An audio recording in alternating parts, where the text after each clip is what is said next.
रगड़ा ला यार, 100 रुपए दी वेल मार गुलाम रसूल दी वेल बात हो दे रगड़ा ला चाचा जोर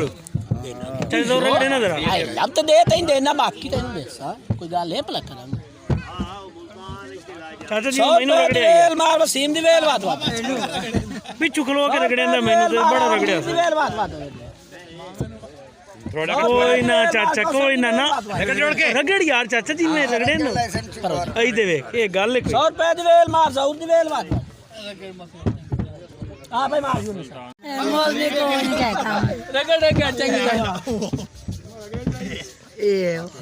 पिछली साइड तू आवना इना सही रगड़ा लगदा पिछली साइड गल्ला ना करो कीड़ा मोड़ आप ही नहीं करनी है पिछू हां हां हुन ठीक है सामने दुआ कन्ना ले ठुरा के ना ते कान सुजा दे हो राम